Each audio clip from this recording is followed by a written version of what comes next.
At 06:55, Captain Rachel Carter stepped through the side entrance of Fort Braddock's Joint Command Leadership Institute.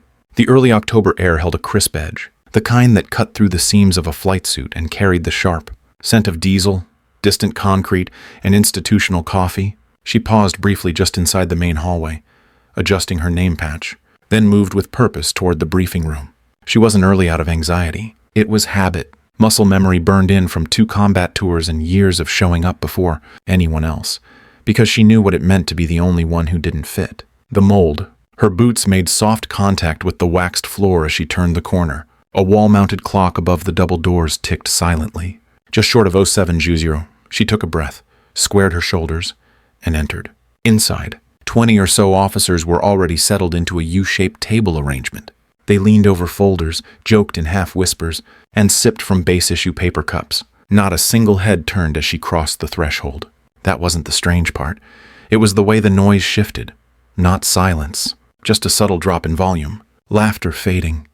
Conversations lowering to a pitch she wasn't meant to hear. Eyes flicked up, made contact for half a second, then dropped away like she hadn't existed in the first place. One Marine major at the far end straightened slightly, then looked through her as if she'd interrupted a thought. She knew that look. She'd seen it in chow halls, pre-flight briefings, and forward operating bases. It was the face of polite dismissal. Rachel kept moving, her gait measured, her face set in the calm neutrality of military bearing. Her flight suit was regulation, clean, subdued. The Air Force patch on her shoulder caught a slant of sunlight from the tall window.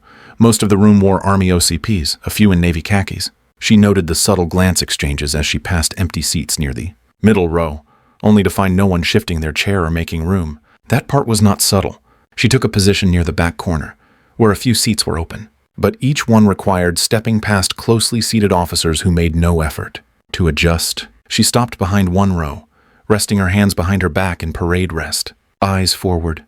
No one acknowledged her, not even a head nod. The kind of omission that couldn't be called disrespect on paper, but was understood instantly in the field. The overhead lights hummed softly. Sunlight picked up the dust motes dancing lazily above the table surfaces. She could smell starch from pressed uniforms, hear the faint click of a ballpoint pen tapping against a folder edge. All of it normal, all of it familiar, except for the weight sitting in her chest. It wasn't fear or nerves. It was the feeling of being erased in real time by people who knew exactly how to do it without breaking a single rule. Rachel thought briefly of her last deployment. Coordinating medevac runs from a field hospital in the Wardak province. She remembered the sound of rotors overhead, the hiss of radio static, the moment her hand brushed a casualty card covered in sand and sweat. Out there. Nobody cared if you were the only woman in a flight group. You got the wounded out, or they didn't come back.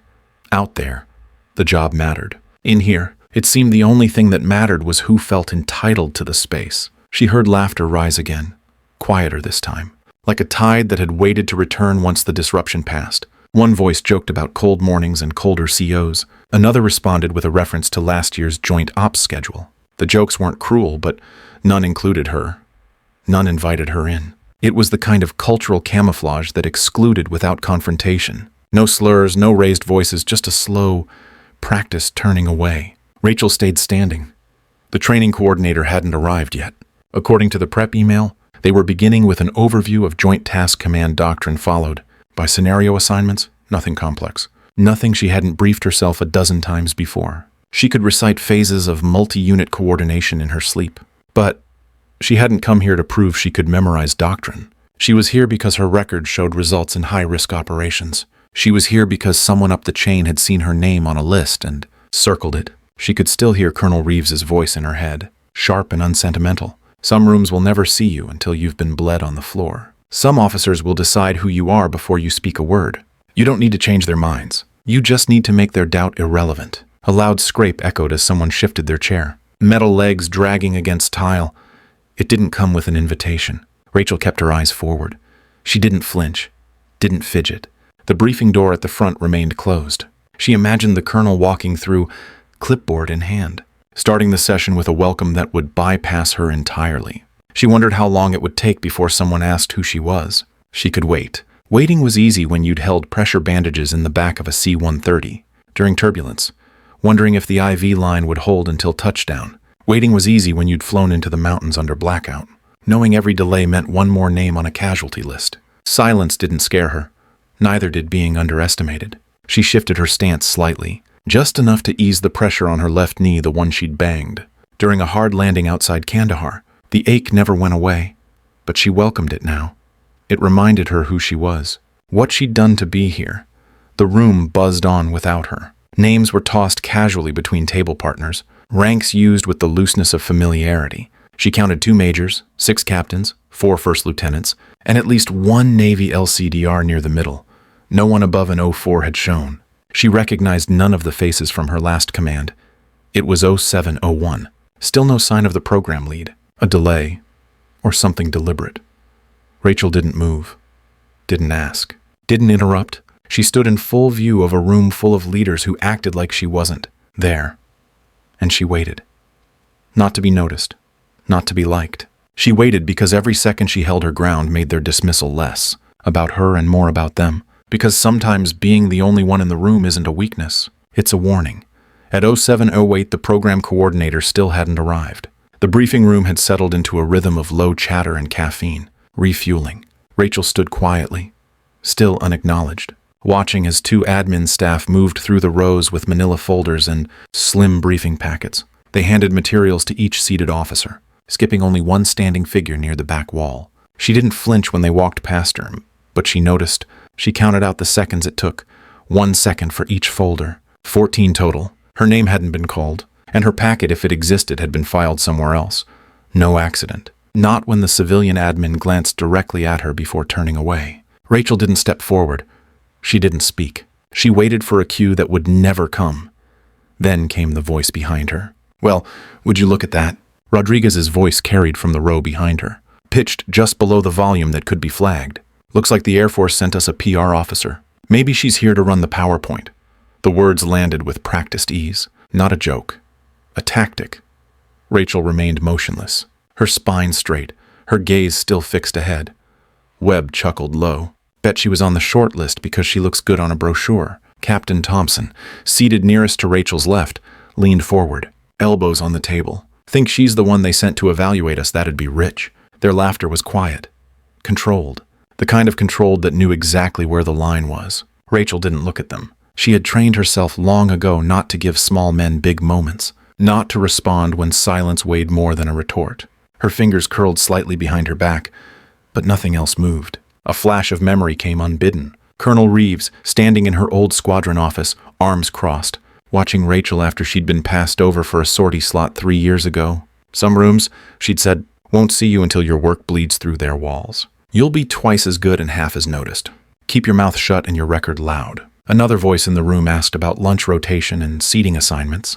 Thompson responded before the question had even finished. "We've got our group locked. Think there's overflow in the side lounge." His voice aimed just close enough in Rachel's direction to make the message clear. She wasn't wanted at the main table, not even as background noise.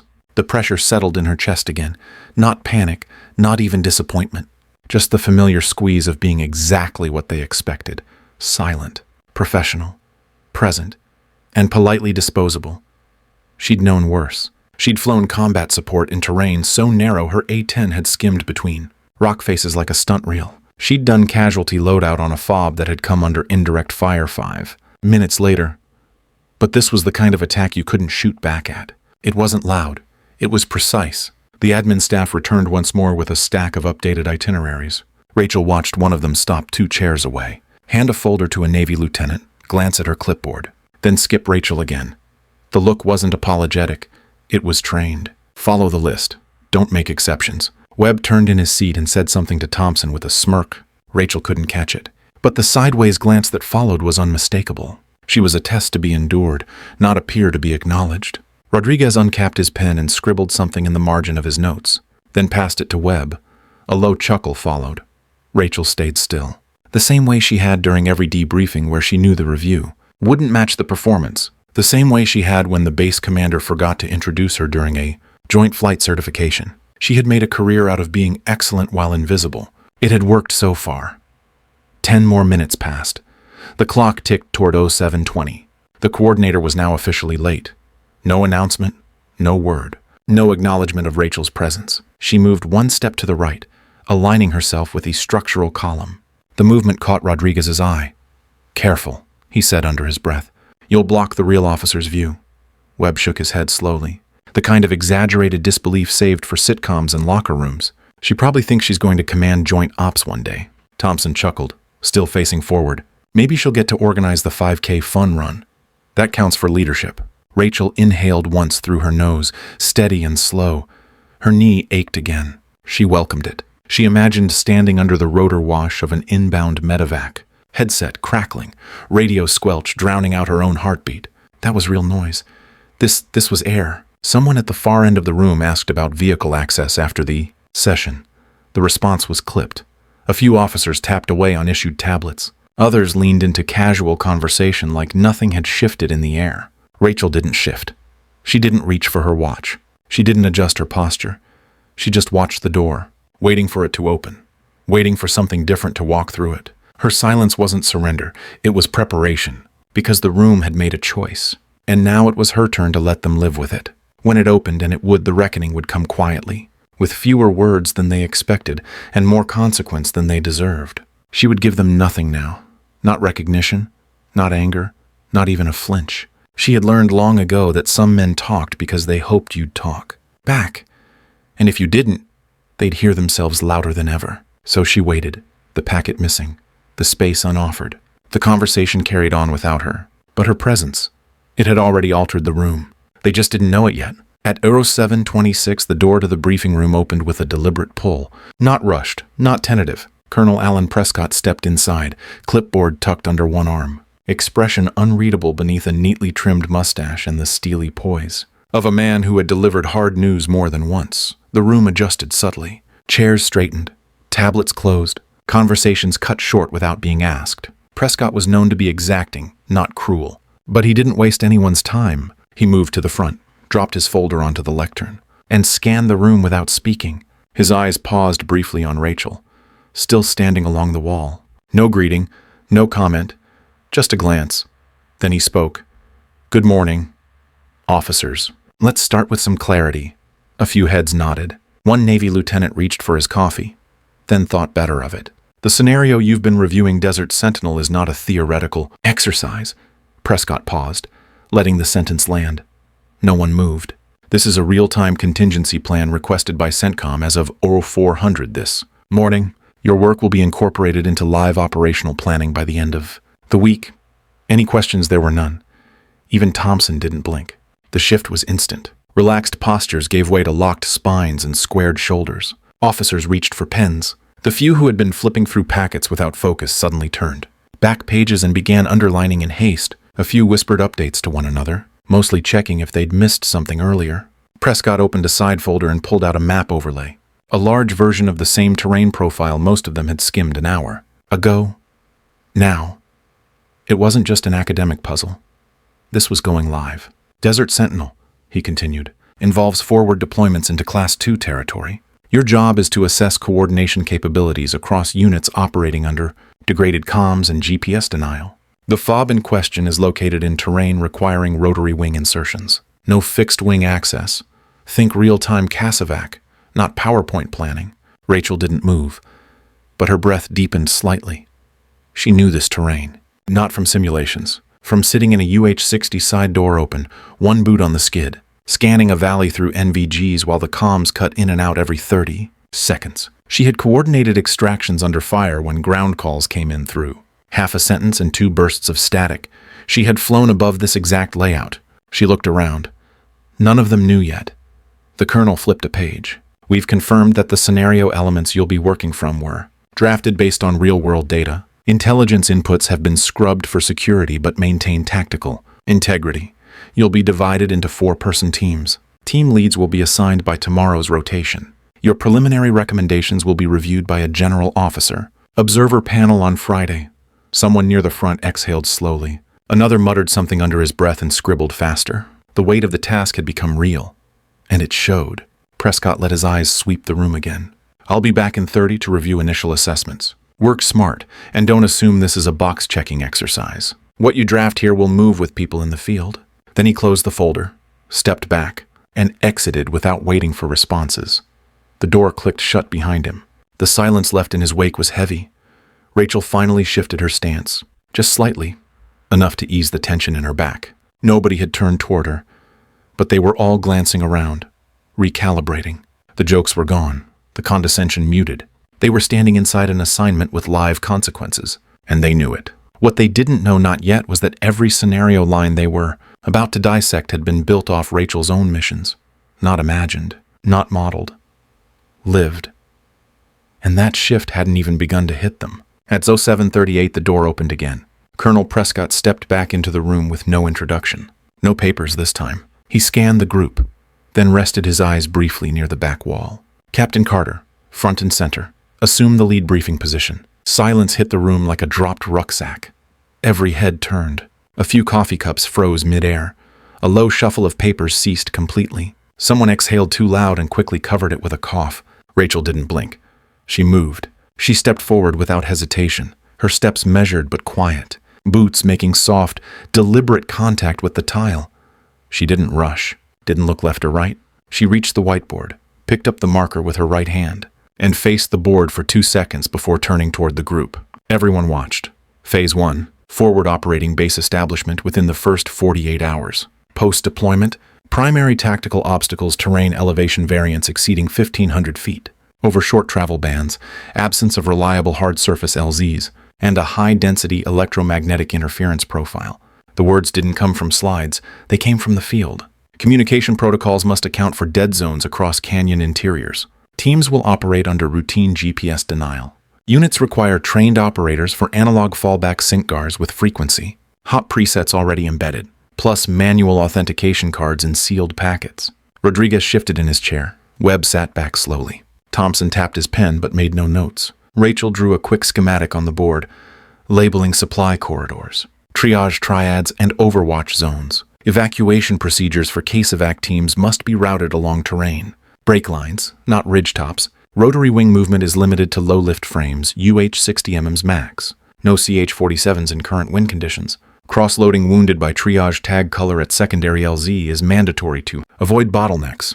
She spoke clearly. Tone calm but clipped in the way that came only from briefing real crews. Before real sorties, she didn't check notes because she wasn't reciting. She was recalling from muscle, from fire. Phase 2 involves insertion rotations synced with moonlight tables. She paused, then added, "That was my protocol on site, confirmed by overhead TACP during last live field implementation. It held under 5 days of sustained enemy movement without air superiority." Prescott remained quiet, arms crossed in the corner. Someone near the middle whispered something, then stopped as if the act itself now felt dangerous.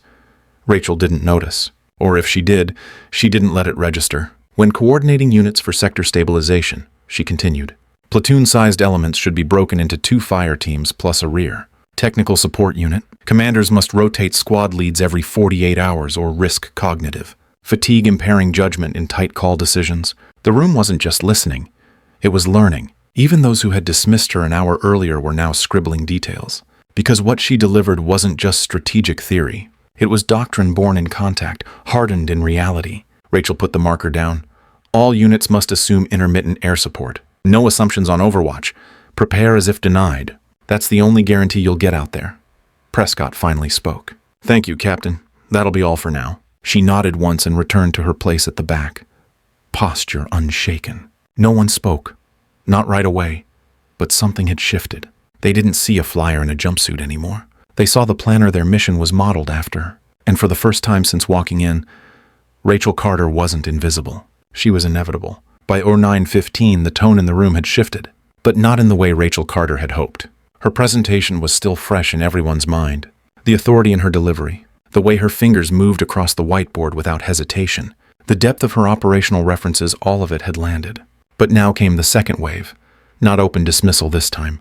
Something subtler. Captain Thompson leaned over his briefing notes and raised a hand. Voice measured. "Ma'am, your Phase 1 recommendation assumes rotor insertions are viable through narrow canyons. What's your protocol if wind speed shifts past 20 knots during ingress?" Before Rachel could reply, Webb added without looking up. "And if thermal drift pushes your planned LZ 500 meters east? Do you still trust the convoy cover on the South Ridge?" It was the tone that made it clear. These weren't questions born of curiosity. They were tests, not of the mission plan, but of her. Rachel kept her posture still. It's a valid consideration, she replied. Wind vectors in that region typically surge past 20 knots after 1300 local, which is why Phase 1 insertions are timed against moonlight cycles and morning calm. The backup insertion point sits in a shadowed bowl, with crosswind tolerance up to 25. Webb nodded slowly, not in agreement, but as if memorizing a detail to use later. Rodriguez leaned back, arms crossed, not speaking, but the smirk was visible. The same questions weren't asked of Captain Price during his supply chain run-through earlier, nor were they raised when Lieutenant Donahue offered a less precise timeline. For intel relay, Rachel noticed. So did someone else. During the mid-morning break, Rachel moved to the side of the room and opened a protein bar. She hadn't sat once, a rhythm she kept stand, monitor, stay sharp. As she peeled the wrapper back, a quiet voice sounded beside her. They're not doing that to everyone. Captain Laura Hastings, Army Logistics Officer, stood with one arm resting casually on the window frame. Her tone was low, careful, not whispering, just quiet enough not to carry. Rachel didn't look at her, but she didn't turn away either. They're not. You're right. Hastings exhaled through her nose. They're stacking questions, one on top of another. What-ifs that don't get asked unless someone's already decided you're a risk. To the narrative, Rachel finally looked over. Her expression didn't change. What narrative that you're here for a headline? Not because you earned it. It's sabotage, Rachel, the professional kind, the kind that doesn't show up in after-action reports. Rachel nodded slowly, as if confirming a calculation. What would you do? Document everything, Hastings said. Time, names, phrasing. Not because you'll file a complaint, but because if this escalates, you'll need the record. The break ended at 09:45. Rachel returned to her group table. Her notes were organized, her face unreadable. The next group assignment scenario thread Delta 2 involved layered. Medevac with potential hostile interruption. She began outlining phase timing. Rodriguez cut in before she finished her second sentence. Ma'am, that's assuming an evac under permissive airspace. What happens if enemy drones disrupt rotor pathing and GPS markers fail? Mid-extraction, Webb followed with a lean forward. And if your perimeter overwatch is down to 2 fire teams and only 1 JTAC, who gets priority for the last extract slot? Rachel didn't answer right away. She lifted her pen, drew a quick schematic of a fallback plan, and spoke in the same voice she'd used for years in real-world pre-flight briefings. In that case, medevac priority shifts based on surgical window. Triage tags hold, but extraction rotates based on deteriorating vitals. If GPS drops, we fall back on preset ingress points with SyncGARS relays and IR flagging. Thompson tapped his pen. What if the IR flags can't be located due to terrain fog or operator error? Rachel turned to him. Then we use chem-light cluster signals, synchronized to base 9 sequences.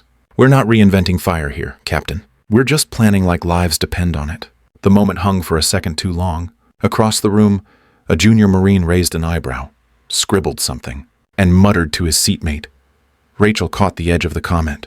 She's got field stripes, whether they want to admit it or not. But field stripes weren't enough, not here. Lunch rolled around without fanfare. The dining area offered long tables and open seats, but the social geography had been drawn in pencil sharp enough to cut. Rachel sat near the end of one table, alone. 2 seats away, Hastings took a spot without asking. No announcement, just presence. A small thing, but it landed. She passed Rachel a folded note under her tray. Checklist. Start here. Rachel opened it. Written in tight script were names, timestamps, and exact phrases overheard during the morning session. Hastings had started the documentation for her. She didn't say anything more. She didn't need to. Rachel ate slowly, each bite mechanical. Her mind processed not just data and deployments, but behavior, patterns. This wasn't about the plan anymore. It never was.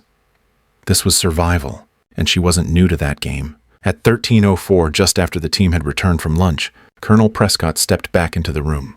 His usual clipboard was gone, replaced with a black folder marked with a red stripe across the front. His expression was tighter than usual. A few officers straightened automatically, sensing something off before a word was said.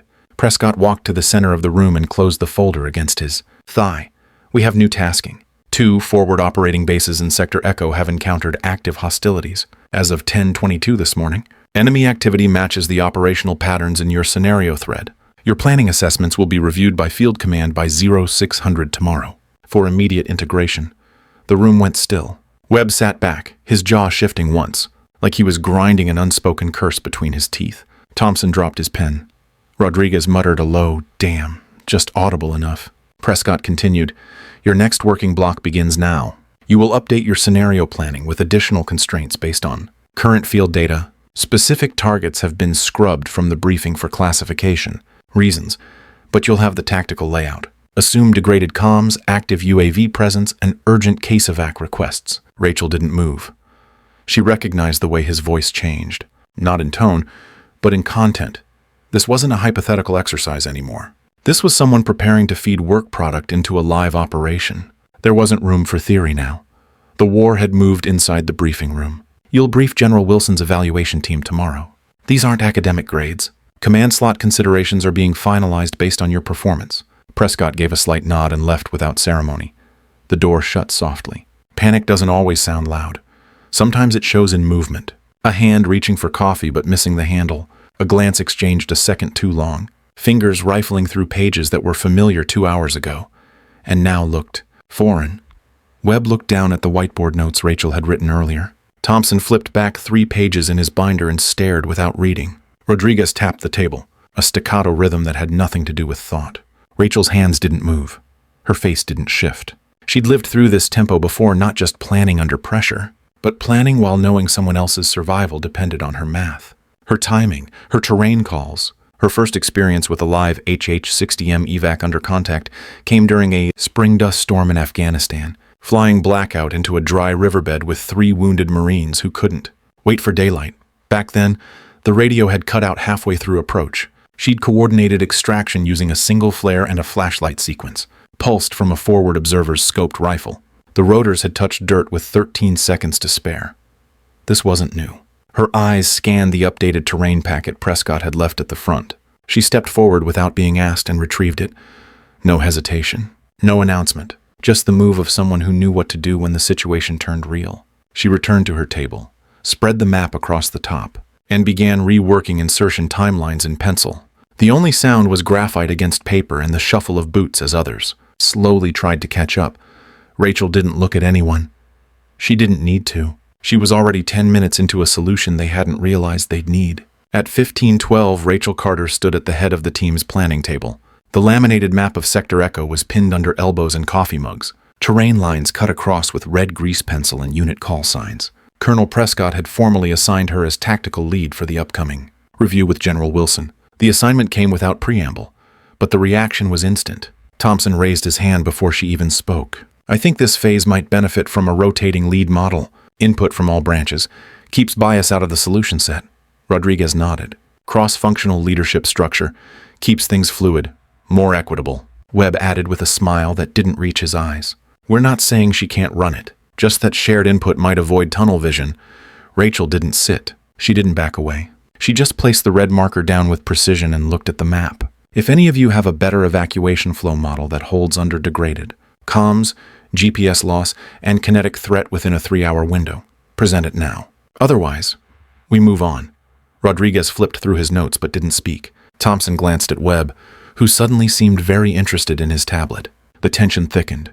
Rachel spoke again, voice calm, clipped, unshaken. "Sector Echo's north flank is already compromised. If we shift evac through the eastern ravine, we lose rotary access past hour 2. Primary LZs will be hit by crosswind past 1630. You know this. You've all seen the data. If someone's got an option I've missed, I'm listening." Nothing.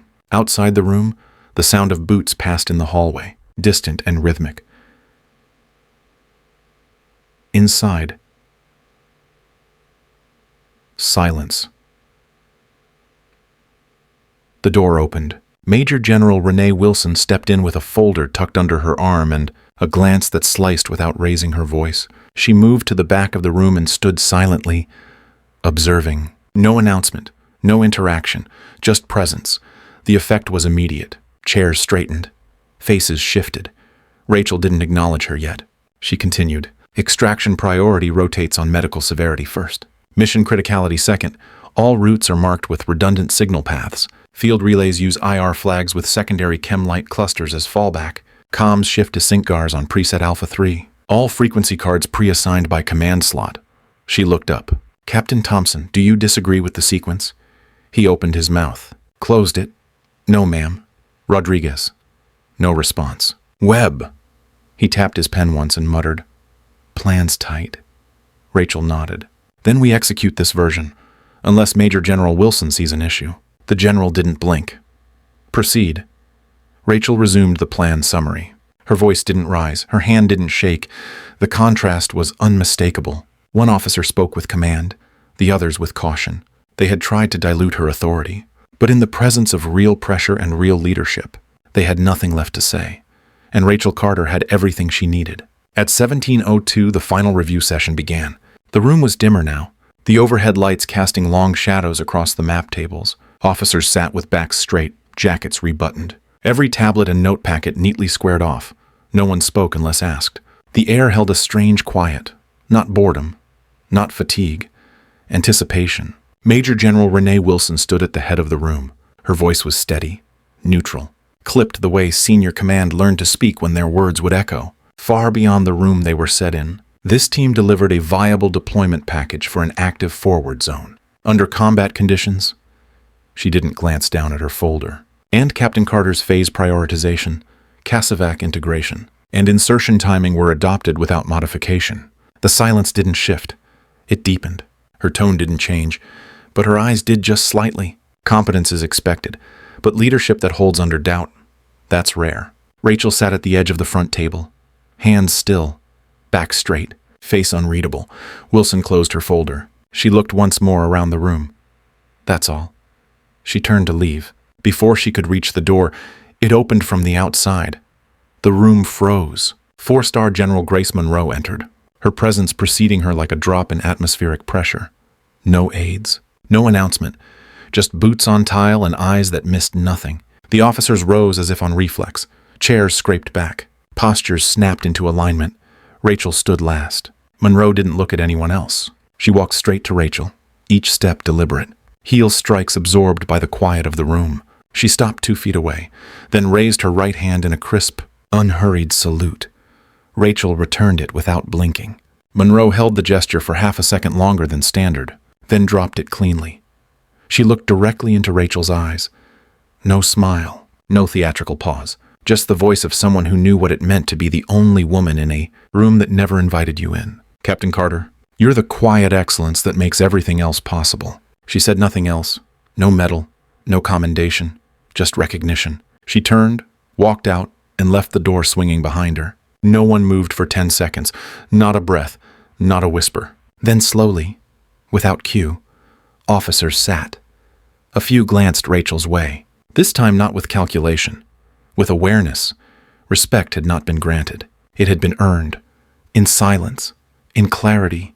In resolve. And for the first time since the start of the program, Rachel Carter no longer stood alone. At 1847, the final salute echoed through the conference room like punctuation on a sentence that had taken too long to write.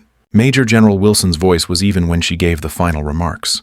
The room stood still as she offered one last look across the officers gathered at Fort Braddock. Then she turned toward Rachel.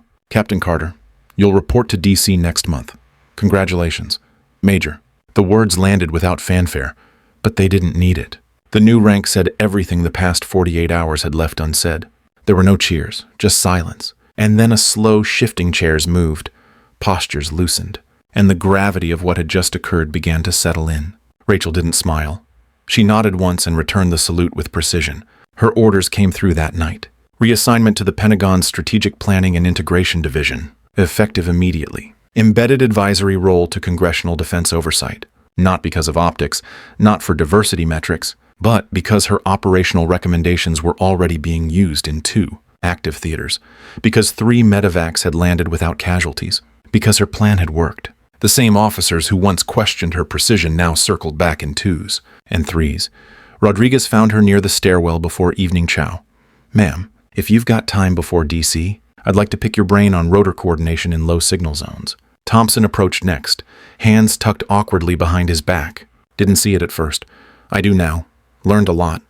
Webb didn't say anything, just nodded across the hallway. Rachel returned it. Brief. Controlled. Enough. She found Captain Hastings later on the bleachers outside the training field, eating sunflower seeds and watching the sky shift toward early dusk.